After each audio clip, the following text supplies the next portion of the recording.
So you guys are aware of the problem of child trafficking and human trafficking. Good. Good job. Now you're aware of it. What are you going to do about it? I'm serious. So there was this movie that came out recently called The Sound of Freedom. Real popular. Man, a lot of church people went to that movie. And man, there we go. Now we've seen the movie, Rex. Okay, so what's your plan? What are you going to do about it? I will assist you. I will show you a few options of things you can actually do, okay? Here's the problem. The men, chicks ain't really geared for this, but the men are supposed to protect the village. Ancient concept, okay?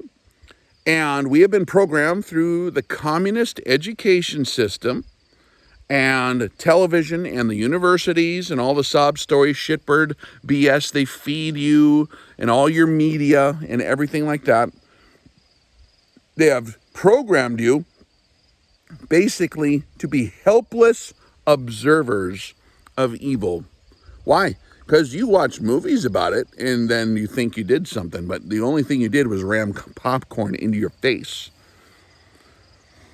What did you actually do? For example, how much did you spend on the movie ticket? $10? $8? What's a movie ticket? I don't even know. $20 for a movie ticket probably nowadays? All right, so let's say you and your friend go into the movie theater and you spend $20 on movie tickets and another $10 on popcorn. So that's what, $30?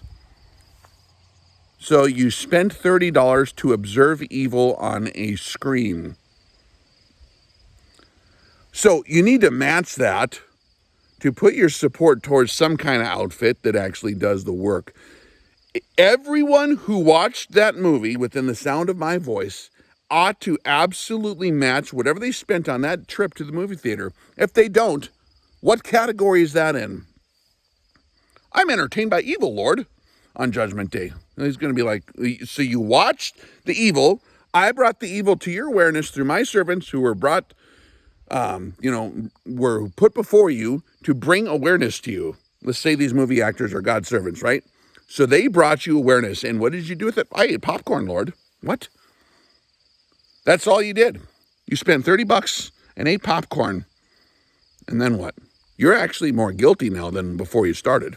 You're better off not knowing that even existed if you just sit on your hands. So you should match whatever you spent in the movie theater on an operation to help with the problem. Here's something that drives me nuts. Church people who continuously ask me, Rex, what do you think about when the rapture's coming?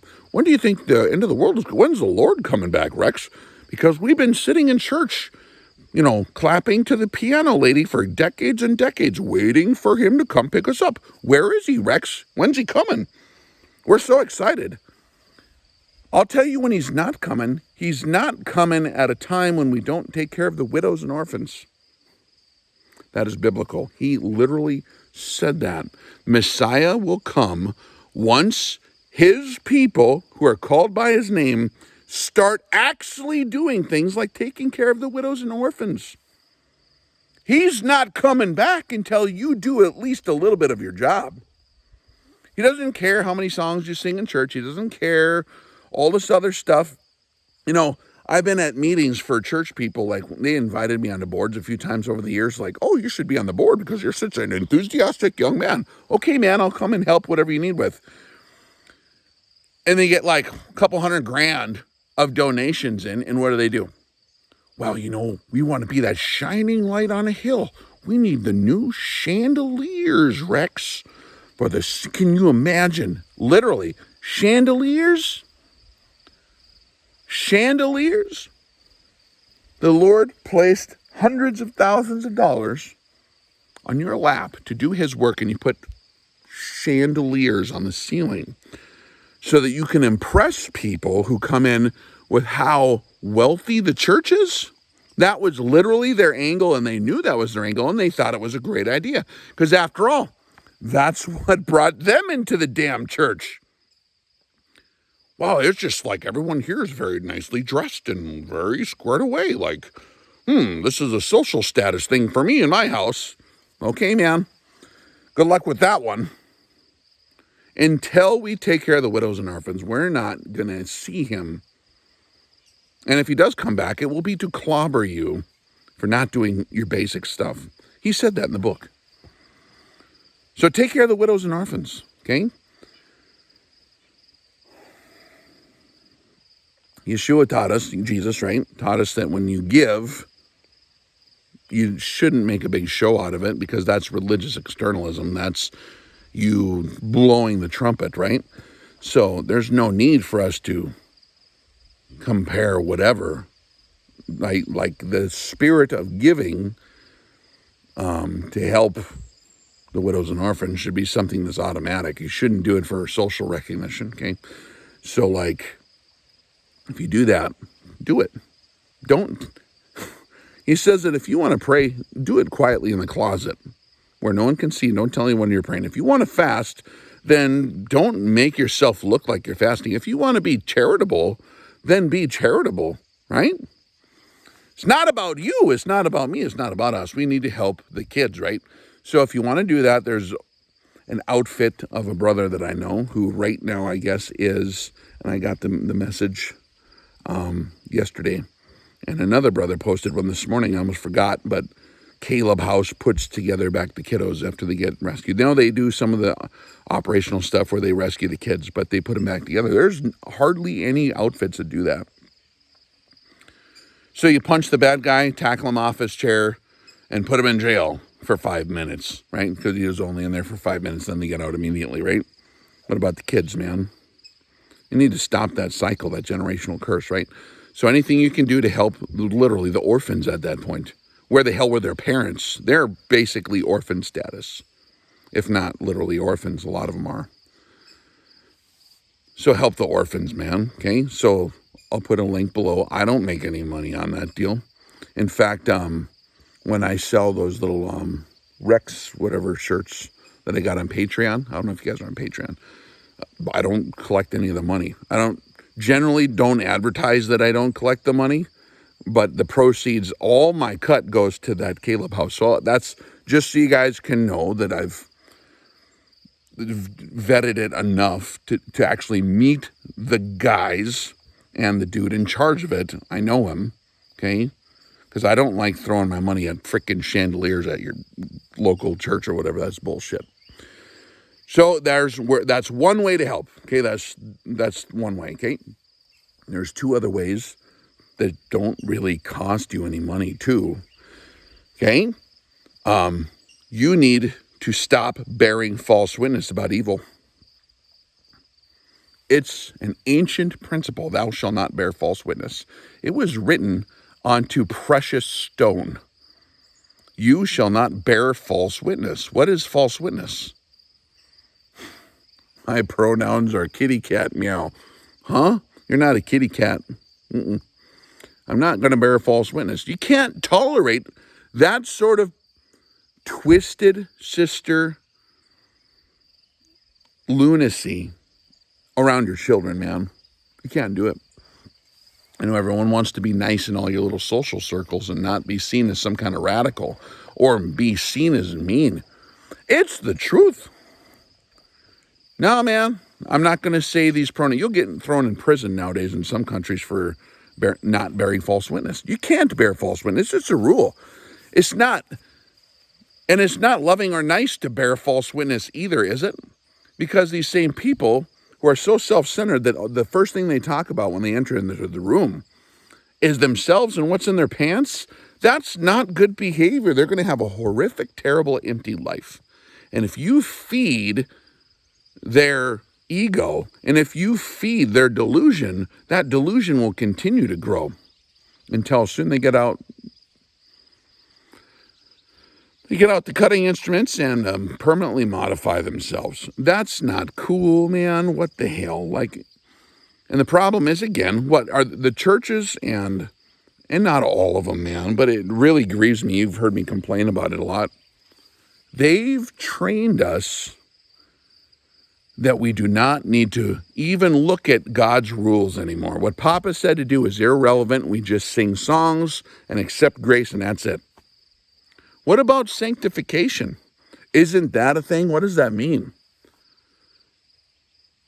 Papa's rules are still the life that we should live by. And he can't even bring it up. Otherwise, you get kicked out. I have friends, man, who snapped out of their trance and are like, whoa, Papa's rules are still here? Yeah, dude. I always kind of thought that was the case. We're going to try to do that because we love Papa, not because we're going to be better than everyone, because we love him. And this is the way to live. This is how to not have a terrible life. And their parents and their little buddies at their church that they used to go to, well, I don't know if we can fellowship with them anymore. They found about Papa's rules. Holy smokes. You ever read that part in the Bible about Babylon the Great? The mother of harlots, spiritual harlotry. It's the apostate church running around in his name saying they're his, and she's just whoring with everything possible, that every unclean bird and foul spirit, to the point to where the wrath of his indignation spills over the brim, and he hits the earth with fire, just like he did in the days of Noah with water on the same judgment level. It's going to be epic. Trust me, living by Papa's rules is not a terrible idea, okay? So, how do you functionally do that? So whatever hours you put in to watching your popcorn flick of evil stuff happening to kids. And the good guys were fighting him, right, Rex? Yeah, they were fighting him. So how much time did that take to watch the movie? 2 hours? Plus an hour, on the ends for getting there to the movie theater. You got to drive there. So let's say you got 3 hours invested into watching evil on TV. Good job. Here's a medal. So now what do? You need to put those 3 hours in that you watched evil on TV or on the movie screen, and you need to spend them fortifying your position by studying his word. Not just the sugar parts. Man, so many people just pick the cherries off the top of the frosting, eat that, and then throw the rest in the garbage. Did you know that makes Papa angry, who served you this awesome thing, and you're just going to eat the cherry on top and just assume the rest is bad? Eat the whole thing, guys. Consume the entire Word of God, not just your favorite part. It's got to be ingested in balance. Yes, there's grace, but there's also justice. There's also standards, minimum standards. There's also consequences for evil, too. Read them. Did you know that if you spent 3 hours reading God's rules on that topic, you would be motivated? If everyone who's seen that movie spent 3 hours reading his standards on that topic, that shit would not exist. Not anywhere where his people are. It doesn't exist around here. Within my sight radius, I don't see any weird shit over there. I don't see any weird shit over there. Why? Because I have rules in my gates. It doesn't exist here. If I can control everything within sight of my radius here, I can see about a mile in that direction right now. It is secure. I can tell you that is not going to happen within my proximity because I am charged not to tolerate evil. I will correct it. I will fix it. I will prevent it. I will block it. And I will do whatever it takes within the confines of his law to do that. And you should too. So if every person who watched that movie and watched the evil stuff on the screen, good job. If you all spent the same amount of time in the word of the Father, then that stuff would not exist within a mile of you either, right? Good job. Okay, cool. That is good. We're getting somewhere. So number one, whatever resources you spent, you should donate them to an outfit that puts the kiddos back together. I got a link for you there. That's one. Or find one that does it better. If you can find one that does it better, then give it to them. I don't make any money on it at all. Nothing. Zero. Or do I? Actually, hold on, I'm lying. I don't want to bear false witness. You know what I'm doing? I'm storing treasure in heaven. I forgot about that part. And that's he was so damn stingy too. That's the funny thing, right? I got to tell you a story. I was when I was pouring this coffee. I didn't know if I should tell you this part, but like there is a function to bearing witness to how he works. We're so stingy and we don't trust him with anything. We think like, oh, I need to save this $2 for my cappuccino or whatever, right? Or for my Rex's cheap coffee that was like 3 pennies, right? In my experience, man, walking the earth, even as a kid, I was never like Mr. just raking in the cash or anything like that. But the times where stuff worked out and I was blessed, Yeshua told us to give openly, right? And when I did that a couple times, it was insane the level of reciprocal blessings I got back immediately, even on the quantifiable cash status thing. And this shouldn't be a thing, but he wants to let some of his kids know, dude, I got you. I will take care of you. It's a test to see if we are full of shit or not. There was a certain number that I like for whatever reasons. Okay, you guys, some of you on the Patreon know it. I have certain numbers I like for quirky scientific / biblical reasons. I think they're cool numbers. So I gave that amount. I think it was a year or two ago, and I'm like, I don't know if I can afford that really, but I'll just give it because I don't know. He's always taking care of us, and I feel like I got to do something. I'm terrible. I don't tithe to churches because they spend their money on chandeliers and stuff like that. So I don't tithe on those kind of deals because they freaking waste it. So I usually wait to spend my offerings, okay, or whatever you want to call it, because there's differences between tithes and offerings in the book, right? I spend that with vetted outfits that I think are not going to waste it, that are actually going to, that I rode in their pickup truck, and it was very well used. I'm not driving around a freaking limo.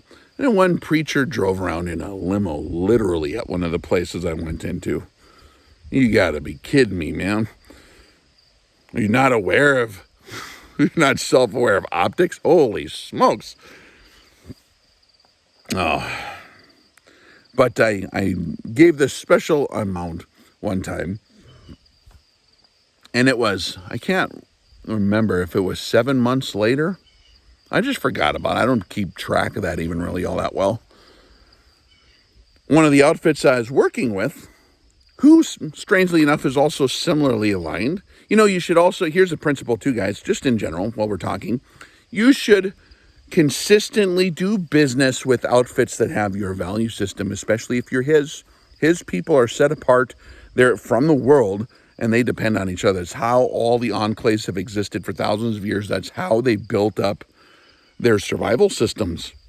I think that it's a good principle, even if it costs 25 more cents to buy lumber from the guy who's not a Babylonian shitbird, then spend 25 more cents with the guy that actually loves God, okay? So do business on all levels and be loyal to those guys that are in your tribe, if you want to use the word tribe, or your camp, or your whatever you want to call it, your brothers, right? So anyways, I put this certain amount on there. It was like 7 months later, I think. It was like strange numerical timing too. Another outfit that's a brother that's totally unrelated. It's like, hey, Rex, we didn't see in our books. We forgot to pay you a decent, here, we're going to catch up on your payment for a project I had worked on. And I'm like, oh, this is God takes care of his kids, 100%. I'm not going to go, I don't want to, we should give with the spirit of not wanting attention. The purpose of me telling that story to you is to build your faith, to not worry about him. I'm not going to tell you numbers, okay? But and it's not about how holy I am. It's not about how holy you are, but I just want you to have some faith that he takes care of his kids when he sees he is right there and he is looking at us and he can see his kid right here helping his little brother here, or the children and the widows and the orphans, man. I guarantee you, he's going to take care of you. To whom much is given, much is required. But the inverse of that too is he's going to absolutely bless those that are trying to do in the same way that they're trying to do material blessings. If you try to help people with their health, he's going to help you with good health. Maybe I should try that. Except I'm not really qualified to like Rex's jogging classes. Those days are all far away, in the past. But so there's that, okay? So you should spend whatever you spent in observing the bad stuff. You should spend that same amount on taking care of the widows and orphans. You should spend the same amount of time you did being entertained by evil, training in his word on the standards of righteousness of how you are supposed to deal with evil. Okay, that's 2 giant, huge principles. Number 3, you've got to man the gates in your area of responsibility, right? So they're kind of mixed together in a weird symmetrical fashion. You can't allow evil stuff to be around you on certain levels. We're supposed to be loving, but what does loving look like? Does loving look like petting evil on the head and feeding it? If a rabid Doberman Pinscher with rabies came into my yard slobbering with some dude's arm in its mouth, just like, oh, my kid lives in this area, I better feed that dog some dog food, and I'll pet him. Like, oh, geez. Like, I'll just pet it and like, oh, we'll just, hi, doggy, nice doggy. No, I'm going to grab the Smith & Wesson Airweight out of my sweatpants pocket today and let that dog have it immediately. Now, that's a rabid dog, okay? But anything that's threatening my children, the moral of the story is to not tolerate danger, okay? Now, what do you do with this humans in a country such as ours where it's illegal to do God's law? You certainly put up a sign at your gates that says no. Literally, you don't allow those people in your house. You don't allow those people in your freaking yard. You don't tolerate them. If you have any pull whatsoever in your group, in your church, if your pastor is not already enforcing those boundaries, unless he has some kind of serious reason that, like, and you know what I mean? There are some guys that are qualified to discern repentance or whatever. But man, that is a dangerous deal. I'm telling you, very dangerous to tolerate it because that's something that don't exactly get fixed. People whose brains are broken that way need to be treated. I mean, you never get it out. You never get that totally out. Okay. Even if they repent, that malfunction in the mind is still present, right? It's just the way it is. So don't do anything that'll get you in trouble with the King of America, okay? But at the very minimum, you can absolutely guard your gates, okay? You don't let that kind of foolishness run rampant in your house, okay? 3 things. Does that make sense? I hope so. Hopefully this is helpful. I'll leave the link below for the outfit that I think is a good option if you haven't researched it. If you find a better option, that's cool. Right on. Whatever you're doing, that's the principles at play. All right, have a good day, Rex out.